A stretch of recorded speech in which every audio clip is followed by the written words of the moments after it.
c'est parti. Donc du coup, dans un premier temps, Martin Richard va nous présenter les grands enjeux sur la thématique richesse humaine. Après, nous aurons donc le témoignage d'Yveline qui va nous faire part de ce qui a été fait dans sa structure. Et après, nous passerons pour la dernière heure à un atelier du coup beaucoup plus participatif sur un outil qui s'appelle Klaxoon que je vous expliquerai juste après le fonctionnement plus en détail. Donc Martin, voilà, maintenant tu peux commencer. Bienvenue à tous et en tout cas merci d'être là cet après-midi pour cet atelier. Et bravo d'avoir choisi cet atelier, the place to be, comme on dit de l'autre côté de l'Atlantique. Donc on va aller assez vite pendant une petite demi-heure sur des éléments de contenu qui permettent d'essayer de définir les contours de ce qu'on appelle richesse humaine. Et puis, on verra que ça constitue une bonne introduction à l'atelier que vous allez subir ensuite, parce que la bonne nouvelle, c'est que pendant une demi-heure, vous allez être tranquille, mais la mauvaise nouvelle, c'est qu'ensuite, ce sera à vous de jouer et de construire dans un exercice qui n'est pas facile, qui est de se fixer les priorités et de construire un plan d'action. Alors ça, c'est pour ceux qui ont raté ce matin, hein, mais on ne va pas y revenir. Voilà, richesse humaine. Donc, en 2 mots, je m'appelle Martin Richer, je suis un vieux de la vieille dans la communauté Lucie. Je participe à titre bénévole à ce qu'on appelle le comité de labellisation. Donc, ceux d'entre vous qui ont reçu le label Lucie savent de quoi je parle. C'est cette espèce d'assemblée de sages qui vérifie que la démarche, il n'y a pas eu de complexité particulière, de difficulté, de conflit, et qu'effectivement la société mérite effectivement sa labellisation ou son renouvellement de label. Voilà. Sinon, mon métier, c'est le conseil en RSE. J'ai créé une structure qui s'appelle Management et RSE, justement parce que mon idée, c'est qu'une politique RSE qui se tient sur la durée, elle doit être portée par l'ensemble de la ligne managériale. Fin de la minute de pub. Alors voilà comment on peut déjà, une première approche pour essayer de cerner ce domaine qu'on a appelé richesse humaine. On aurait pu utiliser le terme plus convenu de ressources humaines, mais justement, notre point de vue, c'est que l'homme ne doit pas être instrumentalisé. L'homme avec un grand H, bien sûr, l'homme n'est pas une ressource au sens de quelque chose dont on peut disposer sans lui demander son avis, quelque chose qui peut faire l'objet de transactions. L'homme est effectivement une richesse. Chaque homme et chaque femme, bien sûr, recèlent un potentiel. Alors, sur ce premier transparent, on propose 2 référentiels qui ne sont pas inconnus dans le monde de la communauté Lucie, surtout le premier, ISO 26000, puisque Lucie est adossée, comme on dit, au référentiel de l'ISO 26000, le référentiel le plus universellement accepté sur les thématiques de responsabilité sociétale et de développement durable. Et puis le deuxième référentiel, c'est celui des ODD, Objectifs du développement durable, qui sont les grands objectifs du monde à horizon 2030 qui ont été définis par l'Organisation des Nations Unies. Alors, un mot sur ISO 26000, ce que vous avez à gauche. Donc, l'ISO 26000, il est structuré autour de 7 questions centrales. Et parmi ces 7 questions centrales, il y en a 2 qui, plus particulièrement, recèlent tout ce qui concerne les richesses humaines. D'abord, le respect des droits et des personnes. Alors, c'est surtout important, ce premier critère, pour les entreprises multinationales, en tout cas celles qui ont des activités de production, de commercialisation, en tout cas qui ont des activités et notamment des salariés dans les pays dits émergents ou en voie de développement, où on a toute cette problématique de respect des droits élémentaires, ne serait-ce par exemple que le droit syndical, la dignité de l'individu, les droits fondamentaux. La question, cette fois-ci, qui concerne tout le monde, qui est celle de la discrimination, et notamment la discrimination vis-à-vis des femmes, donc c'est ce qu'on appelle l'égalité professionnelle, la question de l'égalité des chances, et puis les données personnelles ou confidentielles qui doivent être protégées, celles des salariés et celles des parties prenantes. Et puis un deuxième pilier parmi les 7 de l'ISO 26000, c'est tout ce qui tourne autour des relations et conditions de travail. Et donc, c'est les domaines un peu plus classiques, un peu plus traditionnels, qu'on trouve sur les agendas et l'ordre du jour de tous les DRH. On crée des emplois, et si possible des emplois pérennes. Ça ne veut pas dire que ce n'est pas bien de créer des emplois à temps partiel ou des CDD, mais quand on a la possibilité de créer des emplois pérennes, on sait qu'en termes d'impact sociétal, c'est beaucoup mieux. On essaye de favoriser ce qu'on appelle la QVT, la qualité de vie au travail, prévention des risques psychosociaux, donner à chacun un environnement de travail à la fois satisfaisant, stimulant et favorable à la santé, créer les conditions du dialogue social. Le dialogue social fait intégralement partie de ce pilier, protéger la santé et la sécurité des collaborateurs. Donc, on essaye de limiter les accidents du travail, on est très vigilant sur les maladies professionnelles, on fait de la prévention des risques professionnels. Les compétences, donc ça c'est une des problématiques essentielles, surtout partant de mutations économiques, technologiques, industrielles, où on doit s'assurer en avance de phase, en anticipant que chaque salarié est doté d'un bouquet de compétences qui lui permettent non seulement d'être bien et d'être efficace dans son job actuel, mais également d'être bien et d'être efficace dans son éventuel job de demain, sachant qu'avec la robotisation, l'intelligence artificielle, etc., on dit qu'en gros, 20 à 25% des emplois d'aujourd'hui n'existeront plus dans 10 ans, donc il faut préparer les choses. Et puis enfin, assurer un système de rémunération. Ben oui, les rémunérations, ça fait aussi partie de cette grande famille des richesses humaines. Donc vous voyez, il y a plus particulièrement deux des piliers de l'ISO 26000 qui concernent notre sujet. De l'autre côté du slide, sur le côté droit, on a mis 3 ODD. Alors, on les a sélectionnés, c'est un petit peu arbitraire, hein. C'est les 3 ODD qui nous semblent être les plus significatifs pour adresser la question des richesses humaines. Donc, si je les prends dans l'ordre, donc je commence par le vert en bas, c'est tout ce qui est bonne santé et bien-être, hein, on vient de le voir, je n'y reviens pas, conditions de travail. Le deuxième, le 5, en haut, c'est l'égalité entre les sexes. Donc, ça se décline en particulier dans l'entreprise autour de ce qu'on appelle l'égalité professionnelle. Mais c'est plus large que ça, hein, parce que les ODD ont une visée qui est sociétale, hein, ce n'est pas seulement le monde de l'entreprise. Et puis enfin, toute la question du travail décent et d'une croissance économique qui soit responsable, c'est-à-dire qui permette d'assurer la viabilité du monde pour les générations futures. Alors c'est vrai que c'est un peu arbitraire parce qu'on aurait pu aussi parler de l'ODD1 qui est la fameuse lutte contre la pauvreté. Les entreprises font partie de la solution, en partie, hein, pour lutter contre la pauvreté. L'ODD2 qui est la lutte contre la faim.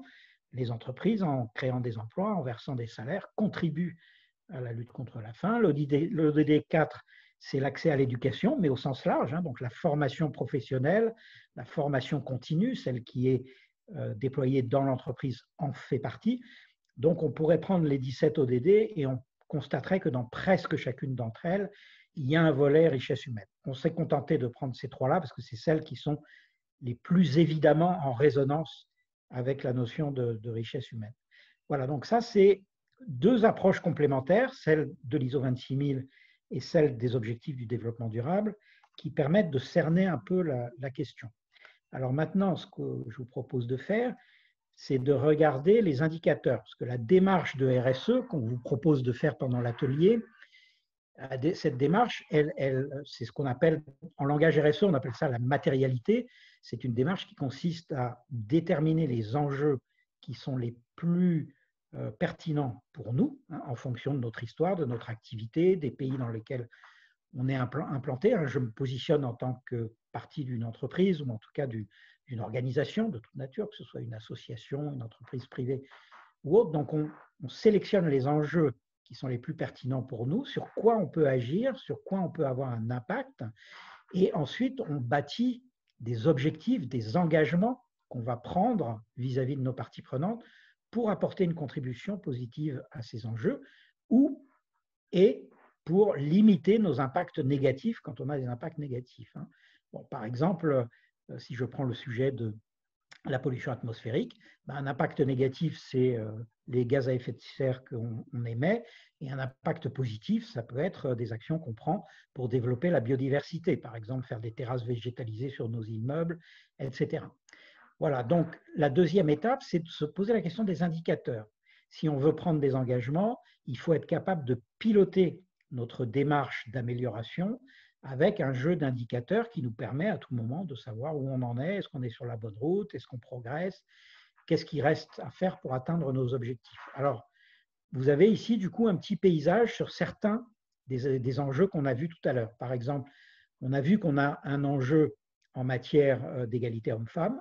Bon, bah, il faut sans doute se poser la question des filières qui sont très sexuées. On a mis quelques exemples ici qui viennent de plusieurs enquêtes qui montrent qu'on a des filières de formation ou des activités professionnelles qui sont soit très féminisées, soit très masculinisées. Bon, est-ce qu'on peut, nous, entreprises, avoir un impact là-dessus? Ben, peut-être que oui. Si je suis, par exemple, dans une activité de BTP où il y a très peu de femmes, ben, est-ce que je ne peux pas avoir une action avec, par exemple, les lycées pour essayer de sensibiliser les jeunes filles au fait que les métiers du BTP peuvent être pour elles, donc lutter contre les stéréotypes, contre les préjugés qui sont extrêmement prégnants et qui expliquent pourquoi on n'a que 15%, par exemple, de femmes qui travaillent dans le secteur du numérique, alors qu'il n'y a aucune raison, a priori, que les femmes n'aient pas autant accès que les hommes à ces métiers-là. Donc, vous voyez, l'idée, la problématique de la RSE, c'est bien de se poser la question, qu'est-ce qu'on peut faire nous? Quelle est la contribution qu'on peut apporter à un enjeu donné? De la même façon, à droite, vous avez quelques données sur le chômage. Bon, il n'y a pas des différences fondamentales entre hommes et femmes, mais là aussi, qu'est-ce qu'on peut faire? Cette fois-ci, peut-être plus sur le plan qualitatif, est-ce qu'on aurait pu mettre comme indicateur la part, par exemple, des emplois à temps partiel, où là, il y a un déséquilibre homme-femme extrêmement fort. En tant qu'entreprise, qu'est-ce qu'on peut faire, nous, pour éviter au maximum les temps partiels imposés ou même les temps partiels subis pour lesquels on n'arriverait pas à offrir des solutions alternatives plus intéressantes pour les femmes qui sont dans notre entreprise.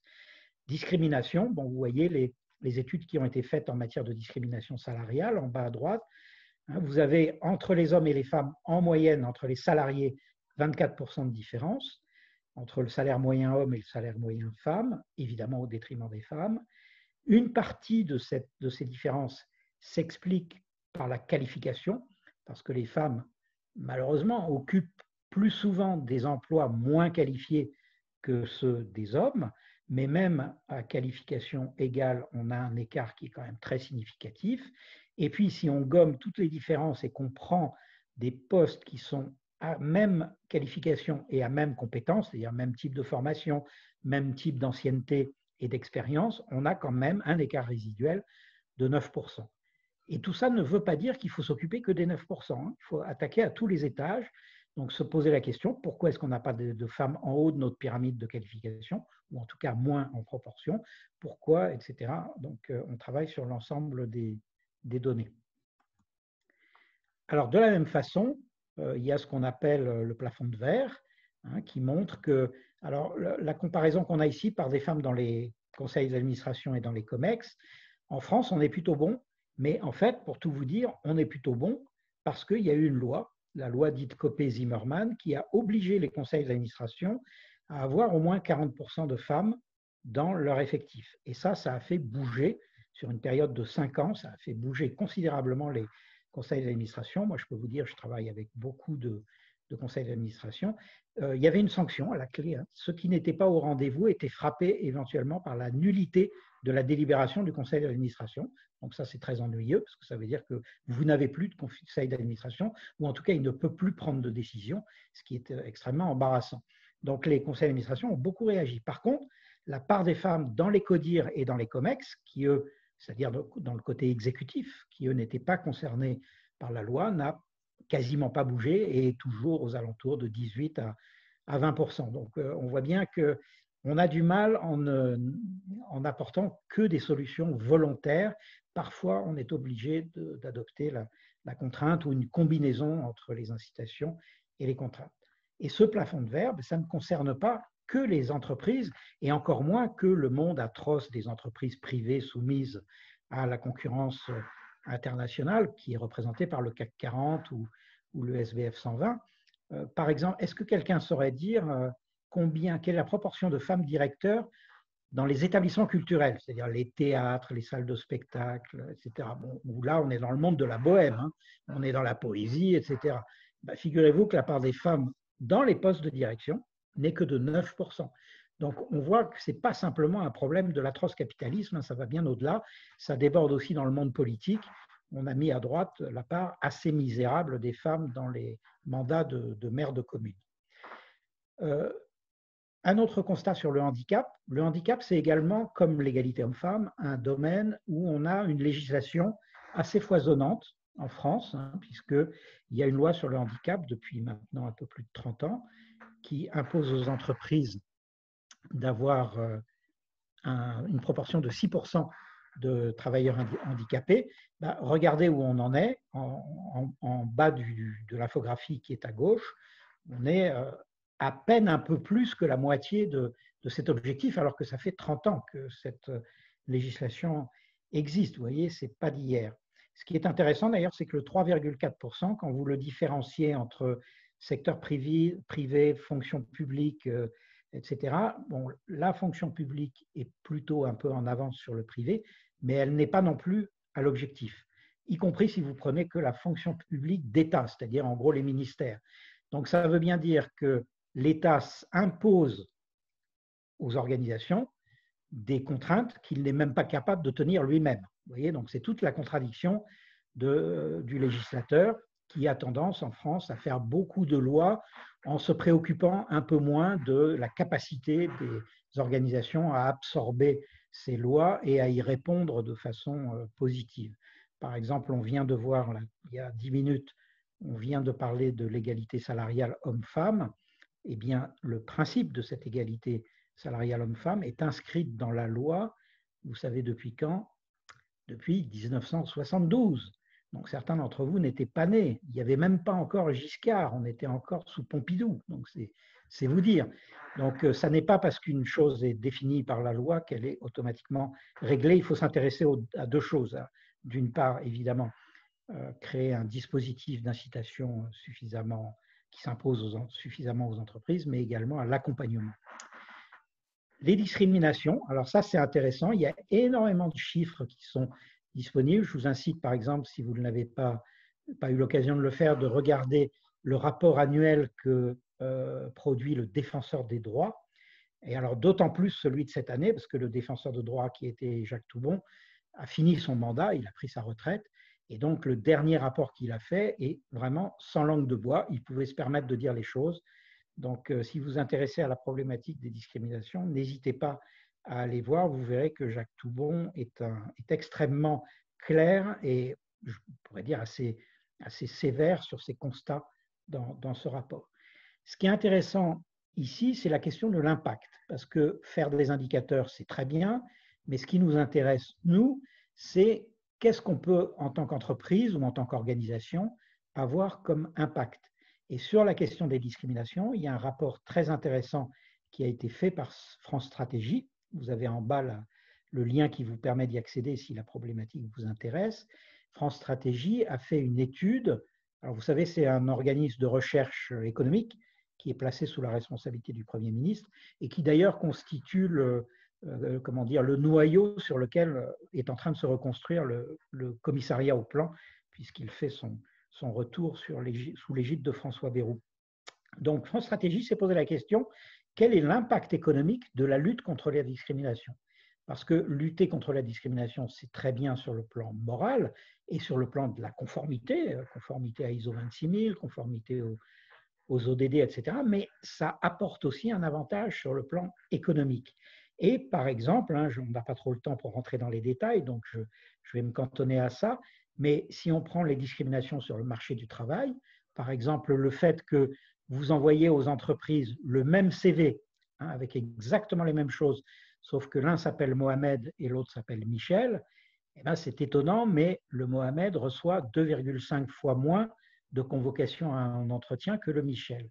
Bon, donc si on était capable d'en finir avec ces discriminations sur le marché du travail, eh bien, ça rapporterait 150 milliards d'euros, bagatelle, ça fait quand même 7% du PIB, à l'économie française, parce qu'on aurait une meilleure adéquation des compétences, une meilleure mise en mouvement, mise à contribution des compétences, donc il y aurait un impact économique très fort. Voilà, donc la question de l'impact est aussi au cœur des démarches de RSE, bien entendu. La question des conditions de travail, on l'a effleuré tout à l'heure, alors c'est sur la droite de l'écran. alors vous savez que les objectifs de développement durable, c'était au départ une question négociée entre les États. C'est l'ONU, Organisation des Nations Unies, qui a travaillé et qui a défini les ODD. Et ceux qui ont travaillé pour les négocier, c'était des diplomates. Un peu comme les accords de Paris pour les émissions de gaz à effet de serre. Au départ, c'est une affaire de diplomates. Et puis progressivement, on en fait une affaire d'entreprise. Et donc, par exemple, chaque année, le ministère du Développement durable, enfin le ministère de la Transition solidaire, etc., émet chaque année un rapport qui est très intéressant, dont on a extrait quelques-uns de ces graphiques, qui, pour chacun des 17 objectifs du développement durable, donne des indicateurs les plus frais possibles en fonction de ce qui est capable de fournir nos outils statistiques pour dire où en est la France. Alors, par exemple, des indicateurs autour de la santé au travail, c'est le taux de fréquence et le taux de gravité des accidents du travail. Alors malheureusement, vous voyez que les données les plus fraîches s'arrêtent à 2016, donc ce n'est pas vraiment un outil de pilotage très, très prospectif, mais ce qui est intéressant, c'est la tendance qui, effectivement, là, on n'est pas sur une période très longue, mais le taux de fréquence des accidents du travail diminue de façon assez régulière sur 20 ans, avec quelques soubresauts. Là, avec le Covid, on a eu de très, très mauvaises surprises. Les données finales ne sont pas encore publiées, mais a priori, elles ne seront pas très bonnes. De la même façon pour le taux de gravité des accidents du travail. Vous voyez, à l'inverse, on aurait pu mettre également le taux de fréquence des maladies professionnelles. Eh bien, les maladies professionnelles sont en forte croissance ces dernières années. Ce n'est pas forcément catastrophique, ça ne reflète pas forcément un état sanitaire qui se dégrade parmi les salariés français. C'est aussi le fait que les maladies professionnelles sont de mieux en mieux reconnues. C'est-à-dire, vous pouvez être malade, vous pouvez avoir un problème aux bronches, par exemple. Aujourd'hui, on a plus tendance, sans doute pas assez, mais quand même plus tendance à reconnaître que c'était une maladie professionnelle parce que vous avez été exposé à l'amiante, alors que quelques années avant, on aurait dit, bon, ça, on ne sait pas si c'est professionnel ou personnel, donc on ne le compte pas comme maladie professionnelle. Voilà, donc toujours dans les indicateurs, il faut bien les connaître et il faut connaître leurs effets pervers éventuellement, leurs limites. Vous voyez, l'indicateur maladie professionnelle, il a ces limites que je viens de citer. Voilà, pour ne pas y passer trop de temps, juste un point également sur les indicateurs pour vous dire que il faut aussi être vigilant sur les effets pervers d'un indicateur. Alors, je reprends celui-là, taux de fréquence des accidents du travail. Évidemment, tout le monde veut réduire le taux de fréquence des accidents du travail. Donc, moi, j'ai travaillé dans une très belle entreprise de chimie dans laquelle ils ont décidé, on va en faire un objectif pour l'entreprise et c'est un objectif tellement important que tous nos managers vont voir une partie de leur rémunération variable assise sur cet indicateur. Comme ça va motiver tout le monde, et y compris, ils l'avaient même mis dans l'accord de participation. Donc, tout le monde était motivé pour diminuer la fréquence des accidents du travail. Mais voilà, il faut toujours être vigilant sur les effets pervers. Qu'est-ce qui se passait dans les usines? C'est que vous avez un ouvrier qui a un accident du travail pas trop grave, le contremaître vient le voir et puis lui dit, écoute, on va peut-être pas le déclarer, cet accident du travail, c'est pas si grave. Tu comprends, si on le déclare, ça va faire diminuer le variable des managers, ça va faire diminuer la participation pour les collègues. Donc, voilà. Donc, des indicateurs, c'est bien, mais il faut être conscient qu'ils ne mesurent pas tout, jamais, et ils ont toujours des effets pervers.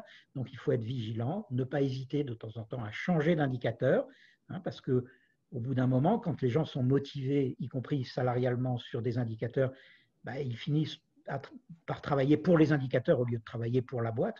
Donc, il y a toujours des effets pervers sur lesquels il faut être vigilant. Voilà. Un mot ici sur le plan de transformation de l'économie française. Alors, ceux qui ont eu la chance parmi vous d'être présents ce matin, vous avez entendu Mathieu Aznaud, le président du Shift Project, qui nous a présenté ce projet très intéressant, mais on en a extrait ici ce qu'il considère comme étant, à ce jour, le travail n'est pas fini, il a expliqué qu'on aurait les résultats finaux à peu près dans un an, mais donc la conclusion principale, c'est qu'il faut anticiper sur les efforts de reconversion professionnelle ambitieux.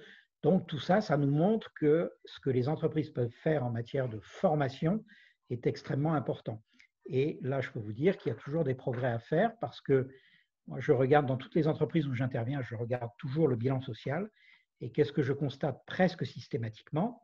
C'est que les ingénieurs et cadres accèdent plus fréquemment à la formation que les agents de maîtrise, qui eux-mêmes y accèdent plus facilement que les ouvriers qualifiés, qui eux-mêmes plus que les ouvriers non qualifiés. Donc, plus vous descendez dans la structure de qualification, moins il y a de formation. Et c'est un problème parce que les mutations technologiques, l'intelligence artificielle, la robotisation, les emplois qui vont être détruits sont plutôt en grande partie des emplois non qualifiés. Donc, c'est aux entreprises de prendre ce défi en main et d'essayer de contribuer positivement. Voilà, alors il y a des obligations, hein, là vous les connaissez, hein, les entreprises de 50 salariés et plus doivent conclure un accord sur l'égalité homme-femme hein, avec leurs organisations syndicales, sous peine d'une amende qui peut aller jusqu'à 1% de la masse salariale.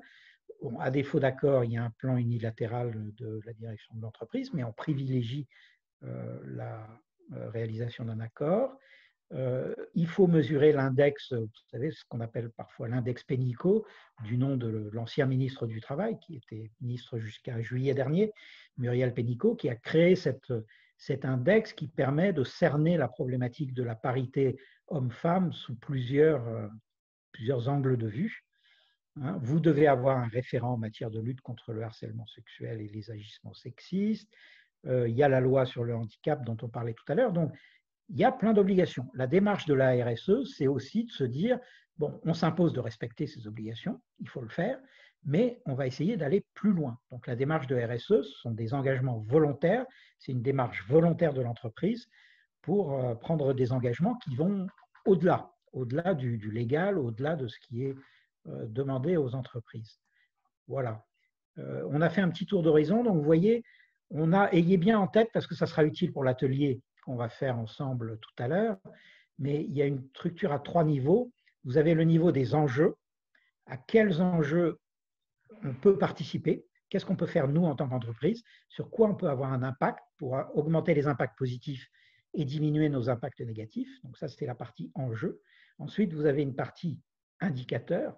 Quels sont pour chacun de ces enjeux les indicateurs qu'on va définir pour piloter notre démarche, pour la réguler dans le temps, pour l'accompagner, pour mobiliser toute la chaîne managériale et tous les salariés autour de ces enjeux. Et puis le troisième étage, c'est ce qu'on appelle les données chiffrées qu'on va utiliser. Par exemple, si on a un indicateur qui est taux de fréquence des accidents du travail, bon, bah, très bien, le troisième étage, ça consiste à dire comment on le mesure. Est-ce qu'on sait le mesurer pour toutes nos usines dans le monde ou seulement pour les usines françaises? Qu'est-ce qu'on se donne pour objectif? Il faudrait être à quel pourcentage dans 2 ans, dans 4 ans, dans 5 ans? Vous voyez, donc c'est tout ce qui va autour, tout ce qui permet de définir les indicateurs. Donc les enjeux, les indicateurs et les chiffres. Voilà. En conclusion, je voudrais juste vous rappeler une phrase d'Einstein, ce brave Einstein, qui disait très justement que ce qui est le plus important dans une entreprise ne se mesure pas forcément, et qu'à l'inverse, ce qui est le plus important, ce qui se mesure, ce qu'on mesure dans les entreprises n'est pas forcément le plus important. Donc il ne faut pas avoir l'obsession de vouloir systématiquement tout mesurer. Il y a des choses qui ne se mesurent pas, mais quand même, l'avantage de s'imposer à soi-même des engagements précis, des indicateurs et des outils de suivi, c'est que ça permet quand même de mobiliser tout le monde et de se donner des objectifs partagés qui sont reconnus par toutes les parties prenantes. Voilà, merci beaucoup pour votre patience. Et je passe maintenant la main à Yveline pour son témoignage.